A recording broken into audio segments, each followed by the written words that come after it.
Assalamualaikum warahmatullahi wabarakatuh.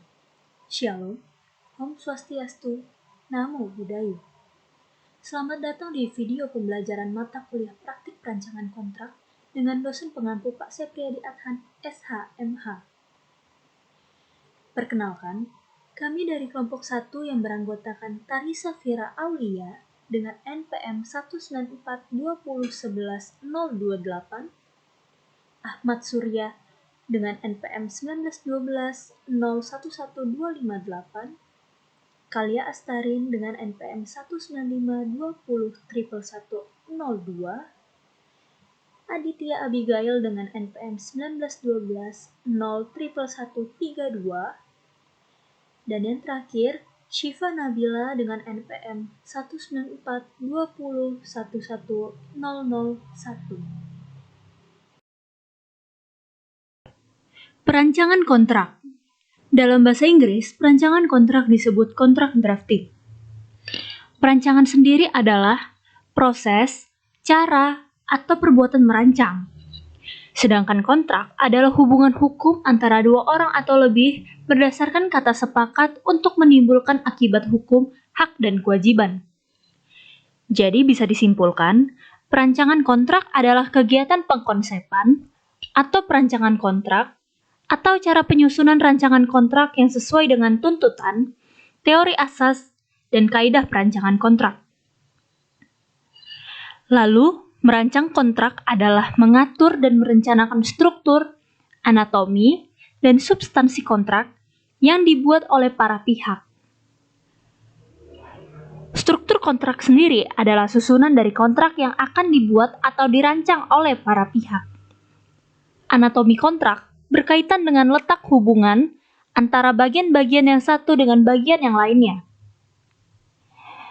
Dan substansi kontrak adalah isi yang akan dituangkan dalam kontrak yang akan dirancang oleh para pihak.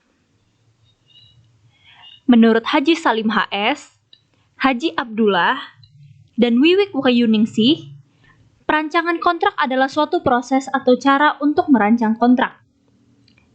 Sedangkan menurut Ricardo Simanjuntak, perancangan kontrak adalah langkah atau upaya untuk menuangkan seluruh bentuk rangkaian hak dan kewajiban yang diharapkan disepakati atau telah disepakati oleh para pihak berkontrak dalam dokumen tertulis atau akta, baik notarial maupun di bawah tangan.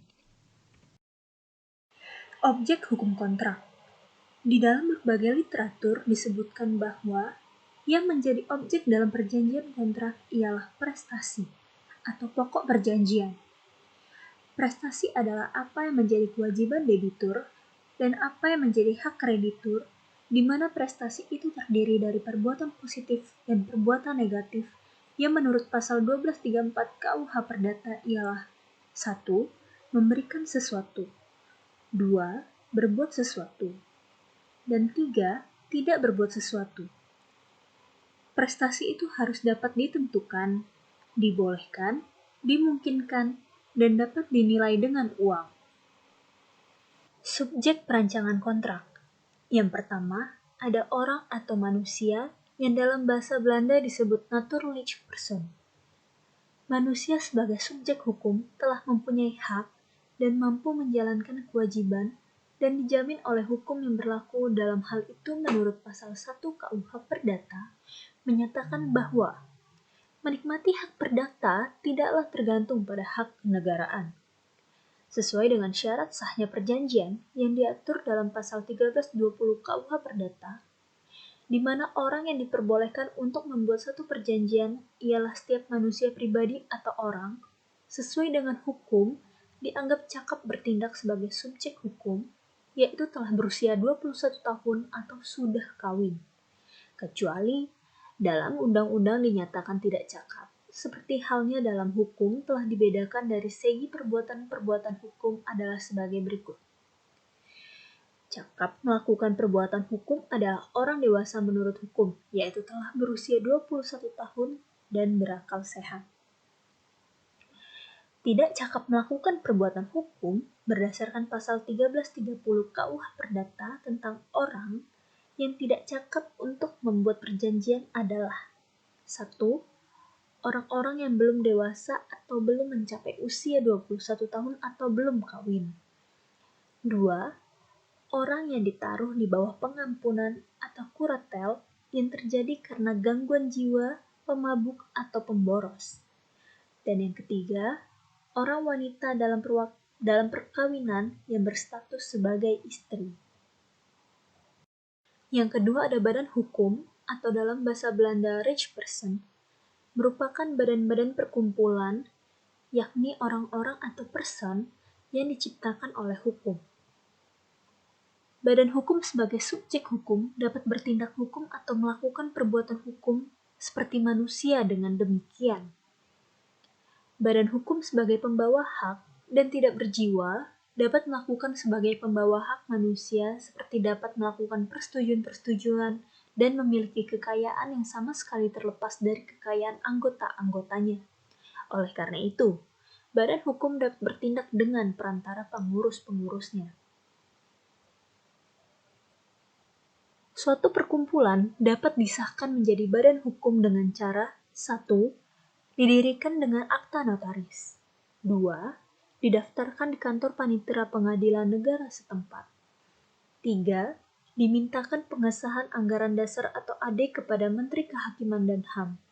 Sedangkan khusus untuk badan hukum dana pensiun, pengesahan anggaran dasarnya dilakukan Menteri Keuangan. Dan yang keempat, diumumkan dalam Berita Negara Republik Indonesia.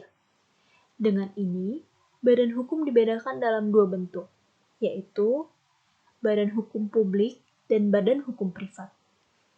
Badan hukum publik atau dalam bahasa Belanda Public Rechtsperson adalah badan hukum yang didirikan berdasarkan publik untuk menyangkut kepentingan publik atau orang banyak atau negara umumnya. Dengan demikian, badan hukum publik merupakan badan hukum negara yang dibentuk oleh yang berkuasa berdasarkan perundang-undangan yang dijalankan secara fungsional oleh eksekutif atau pemerintah, atau badan pengurus yang diberikan tugas untuk itu, seperti Negara Republik Indonesia, pemerintah daerah tingkat 1 dan 2, Bank Indonesia, dan perusahaan negara. Lalu ada badan hukum privat yang dalam bahasa Belanda disebut Privat Rechtsperson, yaitu badan hukum yang didirikan berdasarkan hukum sipil atau perdata yang menyangkut kepentingan banyak orang di dalam badan hukum itu sendiri. Dengan demikian, badan hukum privat merupakan badan hukum swasta yang didirikan oleh orang yang tujuan tertentu yakni keuntungan, sosial, pendidikan, ilmu pengetahuan, dan lain-lain menurut hukum yang berlaku secara sah, misalnya perseroan terbatas atau PT, koperasi, yayasan, dan badan amal.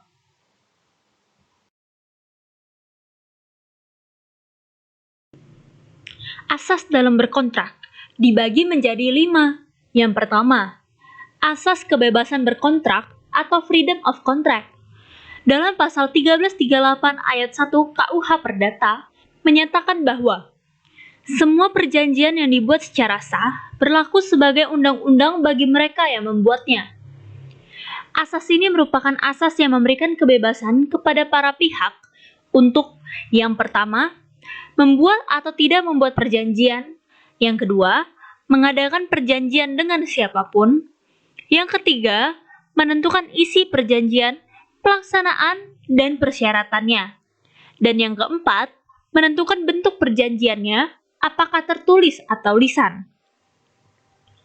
Namun, kebebasan yang dimaksud dalam KUH Perdata juga tidak dapat diartikan bahwa kontrak dapat dengan bebas dibuat tanpa memperhatikan ketentuan hukum yang berlaku. Kebebasan dalam berkontrak juga tetap harus memenuhi syarat sahnya perjanjian agar dapat dilaksanakan. Yang kedua, ada asas konsensualisme atau konsensualisme. Pasal 1320 ayat 1 KUH Perdata telah menentukan bahwa salah satu syarat sahnya perjanjian adalah adanya kesepakatan antara kedua belah pihak. Asas yang ketiga adalah asas kekuatan mengikat atau Pacta Sunt Servanda. Asas ini juga merujuk pada pasal 1338 ayat 1 KUH Perdata, di mana para pihak akan terikat dengan perjanjian yang telah dibuatnya, layaknya undang-undang. Yang keempat, asas iktikat baik atau good faith.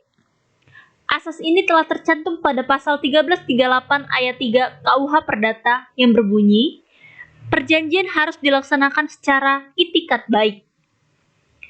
Sehingga dapat disimpulkan bahwa para pihak dalam membuat kontrak maupun saat melaksanakan isi kontrak tersebut harus dilakukan dengan itikat dan niat baik. Dan yang kelima, ada asas kepribadian atau personality. Asas ini menentukan bahwa seseorang yang melakukan dan atau membuat kontrak hanya untuk kepentingan perseorangan saja.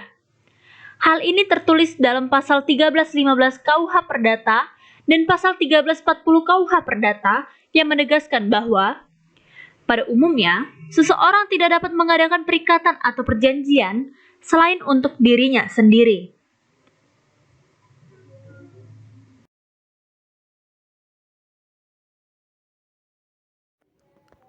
Sumber-sumber hukum perancangan kontrak KUH Perdata merupakan ketentuan hukum yang berasal dari produk pemerintah Hindia Belanda yang diundangkan dengan maklumat tanggal 30 April 1847.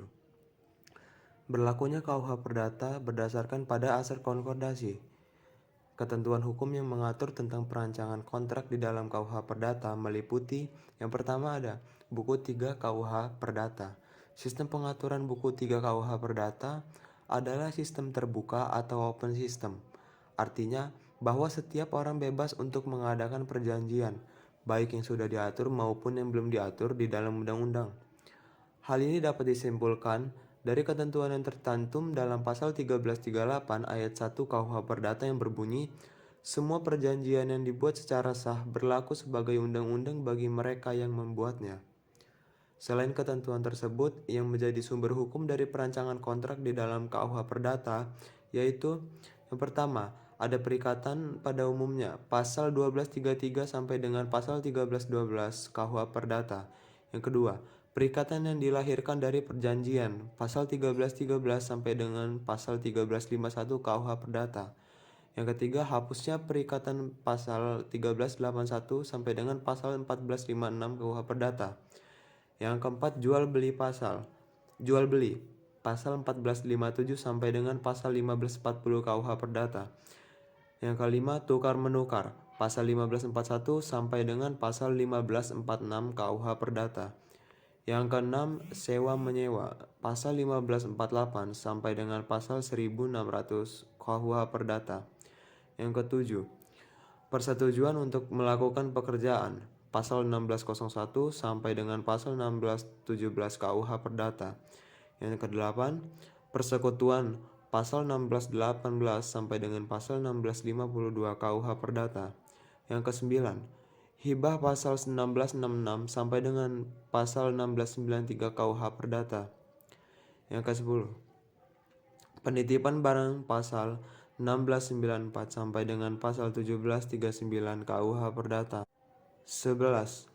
Pinjam pakai pasal 1740 sampai dengan pasal 1753 KUH Perdata. 12. Pinjam meminjam pasal 1754 sampai dengan pasal 1769 KUH Perdata. 13. Pemberian kuasa pasal 1792 sampai dengan pasal 1819 KUH Perdata. 14. Penanggung utang pasal 1820 sampai dengan pasal 1850 KUH Perdata. 15. Perdamaian pasal 1851 sampai dengan pasal 1864 KUH Perdata. Selanjutnya, ketentuan hukum yang mengatur tentang perancangan kontrak di dalam KUH Perdata, yaitu buku 4 KUH Perdata tentang pembuktian dan daluarsa. Dalam buku 4 KUH Perdata terdapat 32 pasal yang mengatur tentang perancangan kontrak, yaitu pasal 1865 sampai dengan pasal 1894 KUH Perdata. Hukum kontrak merupakan terjemahan dari bahasa Inggris, yaitu contract of law, sedangkan dalam bahasa Belanda disebut dengan istilah overeenkomstrecht. Laurens M. Friedman mengatakan hukum kontrak adalah perangkat hukum yang hanya mengatur aspek tertentu dari pasar dan mengatur jenis perjanjian tertentu. Laurens M. Friedman tidak menjelaskan lebih lanjut aspek tertentu dari pasar dan jenis perjanjian tertentu. Apabila dikaji aspek pasar, tentunya kita akan mengkaji dari berbagai aktivitas bisnis yang hidup dan berkembang dalam sebuah market. Di dalam berbagai market tersebut, maka akan menimbulkan berbagai macam kontrak yang dilakukan oleh para pelaku usaha. Ada pelaku usaha yang mengadakan perjanjian jual beli, sewa menyewa, beli sewa, leasing, dan lain-lain. Pendapat ini mengkaji hukum kontrak dari aspek mekanisme atau prosedur hukum. Tujuan mekanisme ini adalah untuk melindungi keinginan atau harapan yang timbul dalam pembuatan konsensus di antara para pihak, seperti dalam perjanjian pengangkutan, kekayaan, kinerja pelayanan, dan pembayaran dengan uang.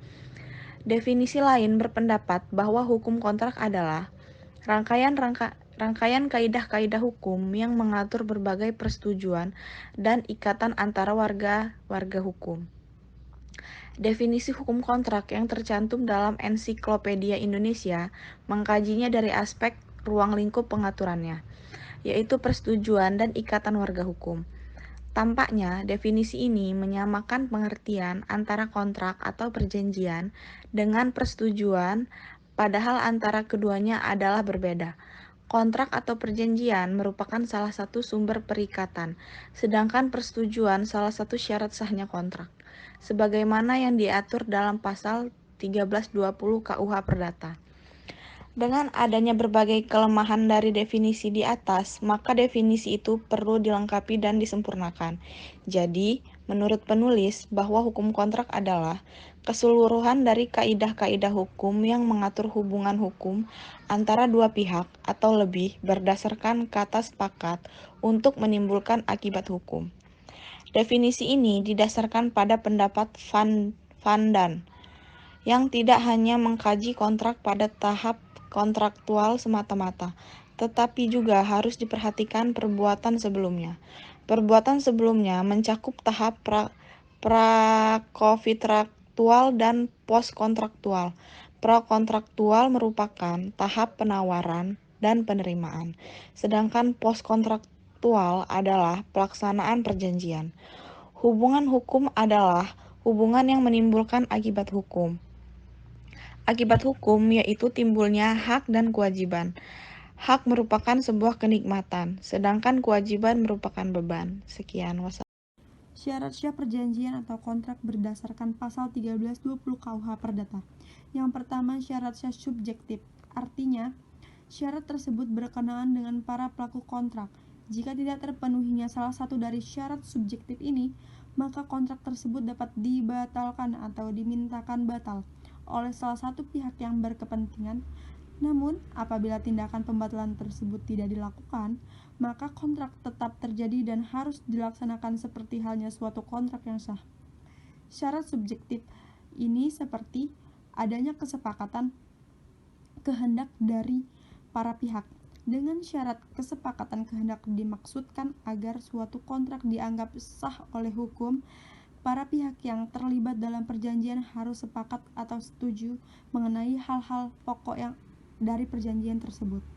Terdapat teori yang menyebutkan kesepakatan kehendak itu ada jika tidak terjadinya salah satu unsur-unsur sebagai berikut, yaitu paksaan, penipuan, kekhilafan, dan penyalahgunaan keadaan.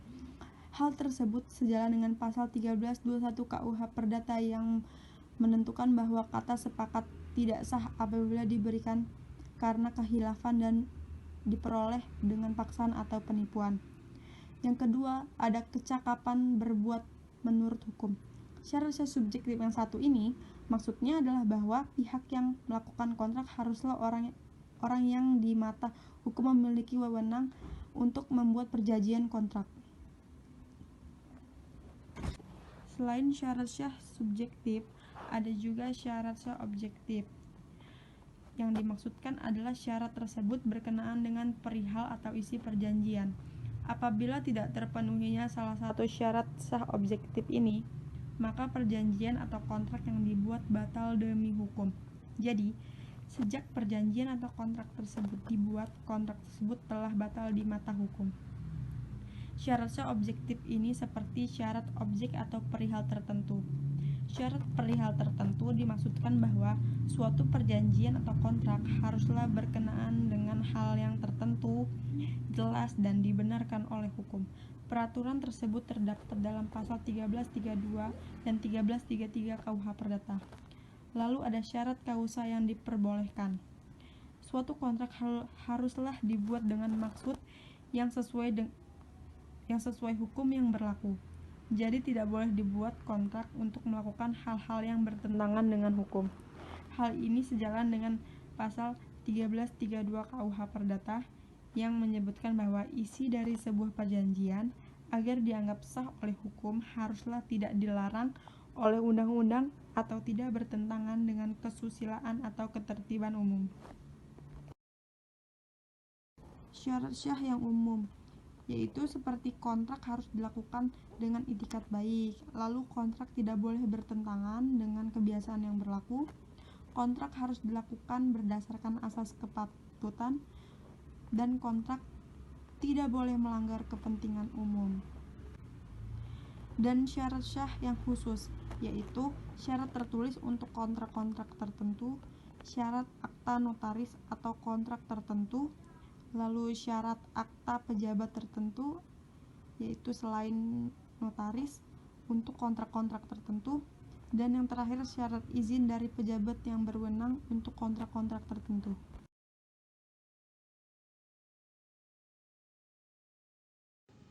Menurut pasal 28 Peraturan Presiden Nomor 16 Tahun 2018, bentuk kontrak terbagi menjadi 5 klasifikasi.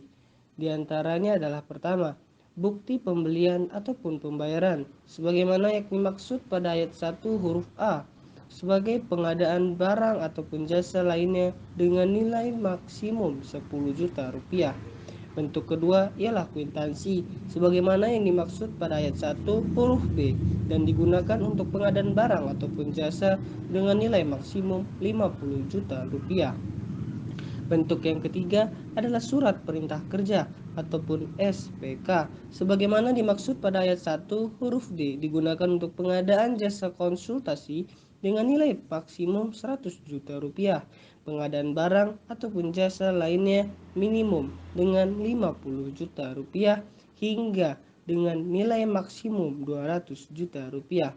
Sedangkan untuk SPK, pengadaan pengerjaan konstruksi dengan nilai paling banyak 200 juta rupiah.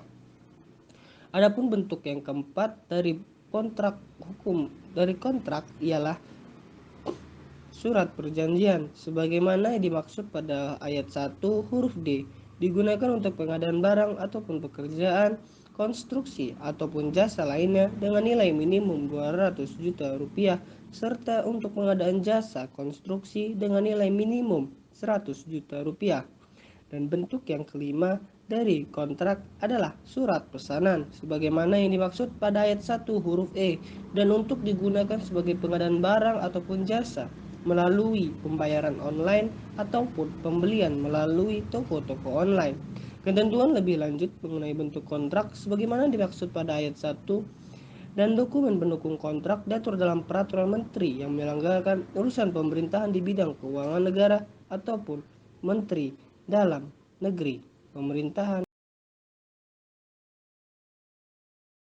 Terima kasih atas perhatiannya. Kurang lebihnya mohon maaf. Demikian akhir presentasi kami. Semoga bermanfaat untuk kita semua. Semoga apa yang disampaikan barusan adalah awal untuk kita menerjang badai kehidupan. Terima kasih, Tuhan memberkati.